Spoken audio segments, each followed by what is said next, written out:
बिस्मिल्लाहिर्रहमानिर्रहीम, अस्सलाम वालेकुम। और आज आपके साथ जिस टॉपिक पे मैं बात करने आया हूँ वो है कोलेस्ट्रॉल। आजकल बहुत सारे लोगों का ये मसला है, बल्कि मेरा ख़्याल है कि अगर हम इसकी परसेंटेज निकालें तो 70% से ज़्यादा लोगों को ये मसला है। अब इसकी वजूहात क्या हैं? वो यही हैं कि हमारा लाइफ़स्टाइल जो सा है वो ख़राब है, हमारी डाइटरी हैबिट्स जो सी हैं वो ख़राब हैं, हमारा सोने का कोई टाइम नहीं है, हमारा खाने का कोई टाइम नहीं है, और जब भी हमने खाना है तो हमने बग़ैर सोचे समझे खाना है कि ये चीज़ हमारे लिए फ़ायदेमंद है या नहीं है। जंक फूड का इस्तेमाल बहुत ज़्यादा है, जिसमें ऑलरेडी बहुत फ्राइड चीज़ें होती हैं और उसमें फ़ैट्स बहुत ज़्यादा होते हैं, और वो ऐसे फ़ैट होते हैं जो हमारी बॉडी के लिए नुकसानदेह होते हैं। तो आहिस्ता आहिस्ता वो फिर जमा होना शुरू हो जाते हैं बदन में। हमारी आर्टरीज़ जो सी हैं, शरियानें जो सी हैं, उसमें उनका डिपॉज़िट शुरू हो जाता है, और ख़ुदा न खास्ता फिर ये जो सा है आपको फालिज के अटैक्स से लेके दिल की बीमारियों से लेके आपके फैटी लिवर तक, ये तमाम चीज़ें जो सी हैं फिर आपको इनका सामना करना पड़ सकता है। और इसके बाद फिर आपको ख़ुदा न खास्ता लाइफ में ऐसी चेंजेस करनी पड़ती हैं या लाइफ टाइम दवाइयाँ खानी पड़ती हैं, जिसके फिर बाद असरात उन दवाइयों के बहुत ज़्यादा हो जाते हैं। तो बेहतर ये है कि अपने कोलेस्ट्रॉल लेवल को चेक रखिए, मेंटेन रखिए, हेल्दी डाइट लीजिए, और हेल्दी डाइट में भी कोशिश कीजिए कि उस तरह की डाइट इस्तेमाल करें जिसमें फ़ाइबर बहुत ज़्यादा हो, हेल्दी फ़ैट हो। फ़ैट हेल्दी और अनहेल्दी की हम क्लासिफ़िकेशन जनरल से बता देता हूँ, क्योंकि टेक्निकल चीज़ों में जाते हैं तो फिर बहुत से लोगों के सवालात जो उनसे होते हैं वो व्हाट्सएप पे और नीचे आना शुरू हो जाते हैं कि डॉक्टर साहब ट्रांस फैट क्या है, अनसैचुरेटेड क्या है, ये क्या है। तो उन सब चीज़ों को आप छोड़ दीजिए, टेक्निकल मामलात को आप बिल्कुल साइड पर रख दीजिए।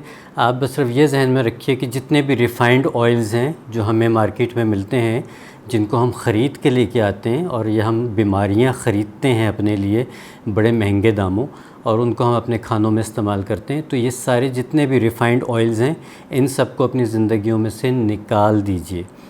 हमेशा वो वाले ऑयल इस्तेमाल कीजिए अगर आपने वेजिटेबल फ़ैट की तरफ जाना है, जो कोल्ड प्रेस्ड होते हैं और जिनके अंदर किसी भी किस्म की रिफ़ाइंड की करने का उस प्रोसेस नहीं गुजारा गया होता, प्योर होते हैं, कोल्ड प्रेस्ड होते हैं, वही आपके लिए बेहतरीन होते हैं।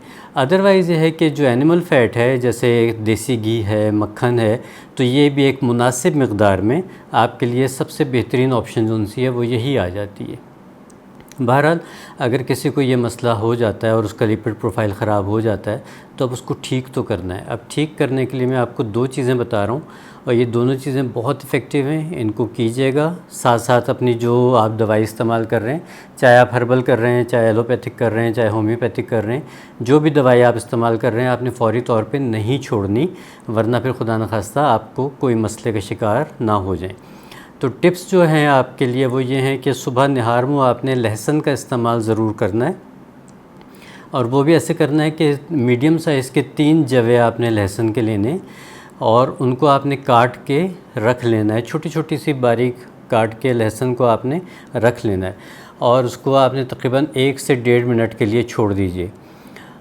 हवा लगने से उसमें ऑक्सीडेशन का प्रोसेस होता है, जिससे उसके जो वोलेटाइल ऑयल्स हैं वो ज़रा एक्टिव हो जाते हैं। उसके बाद फिर आपने वो एक एक दाना उठा के, जो पीसेस आपने किए हैं छोटे छोटे, उनको उठा के चबा चबा के आपने खाना है। गो के लहसुन को इस तरह खाना थोड़ा सा मुश्किल होता है, लेकिन बहरहाल सेहत से बढ़ के कोई भी चीज़ नहीं होती।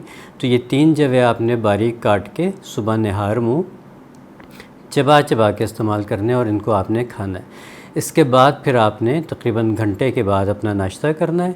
नाश्ते में फिर वही वाली बात कि रिफ़ाइंड ऑयल्स वगैरह से तले हुए अंडे और इस तरह की चीज़ें मत खाइए। अंडा अगर आपने खाना है तो पाउच्ड एग खा सकते हैं, आप बॉयल अंडा खा सकते हैं, लेकिन तेल में पका के आपने अंडा का इस्तेमाल नहीं करना। इसी तरह से दोपहर के खाने में एहतियात कीजिए, रात के खाने में एहतियात कीजिए।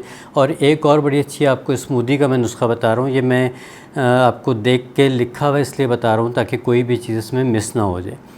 इसमें हमने लेना है 1 केला। आप उसको केले को काट के फ्रीज़र में रख लें तो वो बिल्कुल बर्फ़ की तरह फ्रोज़न हो जाएगा। इसके साथ अगर 1 केला आपने लिया है तो आपने आधा कप ब्लूबेरीज़ लेनी है। ब्लूबेरीज़ थोड़ी एक्सपेंसिव साइड पे आ जाती है। अगर फ़र्ज़ करें आपके पास ब्लूबेरीज़ नहीं मिलती तो आप कोई से भी जो भी बेरी अवेलेबल है आपको उस टाइम पे, चाहे फ्रोज़न चाहे फ्रेश आप ले सकते हैं। उसमें स्ट्रॉबेरी भी ले सकते हैं, शहतूत जिसको हम कहते हैं मलबेरी वो भी ले सकते हैं, आप चेरी का भी इस्तेमाल कर सकते हैं। लेकिन बहरहाल जो रिकमेंडेड है वो ब्लूबेरीज़ हैं, लेकिन आप कोई से भी ऑप्शन ले सकते हैं। इसके साथ आपने लेना है 1 कप केल। केल जो सा होता है वो सलाद के पत्तों की तरह का एक हरी सब्ज़ी होती है पत्तों वाली, वो आप ले सकते हैं। अगर वो नहीं है तो फिर आप पालक के पत्ते भी ले सकते हैं। इसमें आपने आधा कप जो हमारा ओट्स होता है वो लेना है, और उसके साथ आपने 2 टेबल स्पून आपने कोको पाउडर के लेने हैं, ठीक है। इसके साथ 2 टेबल स्पून आपने डालने हैं फ्लैक्स सीड्स। 10 से 15 दाने आप बादाम के ले सकते हैं, या फिर आप ऐसा कर सकते हैं कि बादाम का दूध बना लें। उसका तरीक़ा ये है कि आपने बादाम भिगो दिए, उसके बाद उसका छिलका उतारा, उसको ब्लेंडर में डाला, थोड़ा थोड़ा करके पानी डालते जाइए और उसको हल्का हल्का चलाते जाइए, तो वो आपका जो सा दूधिया सा आलमंड मिल्क बन जाएगा, आप उसका इस्तेमाल कर सकते हैं। अगर आप आलमंड मिल्क इस्तेमाल करेंगे तो फिर आपको इसमें मज़ीद किसी पानी के डालने की ज़रूरत नहीं होगी। इसको आप चाहें तो थोड़ी सी बर्फ़ डाल के ठंडा करके आप पी सकते हैं, और ये आपने दोपहर को खाने को रिप्लेस करने की जगह लेना है, ठीक है। मतलब दोपहर का खाना आपने नहीं लिया, थोड़ी सी सलाद ले ली या दही ले ली, और उसके बाद आपने ये स्मूदी पीनी है। तो आप देखिएगा कि दिनों में आपका जो उनसा कोलेस्ट्रॉल लेवल है वो आपका मेंटेन होना शुरू हो जाएगा, और आपको बहुत लंबे अरसे तक के लिए जो उनसी दवाइयाँ हैं उनसे बच जाएंगे आप। आपका एक हेल्दी लाइफ हो जाएगी, और आपके जितने भी आर्टरीज़ वगैरह हैं वो सब क्लींस होना शुरू हो जाएंगी। तो इस स्मूदी का इस्तेमाल कीजिए, साथ वो लहसुन का इस्तेमाल कीजिए, थोड़ा सा अपनी डाइट में मॉडिफिकेशन कीजिए, थोड़ा सा लाइफ स्टाइल को चेंज कीजिए, और इस बीमारी से अपने आप को बचाइए। क्योंकि मैंने जैसे पहले कहा कि ये हार्ट अटैक, लिवर के प्रॉब्लम्स और इस तरह की बहुत सारी ख़तरनाक बीमारियों को जगह देती है और आपके बदन का हिस्सा बनती हैं। तो एहतियात कीजिए, हेल्दी लाइफस्टाइल अपनाइए, हेल्दी ज़िंदगी गुजारिए और अपनी ज़िंदगी को एंजॉय कीजिए। अगली किसी वीडियो के लिए फिर हाज़िर होंगे, जब तक के लिए इजाज़त दीजिए। अल्लाह हाफ़िज़।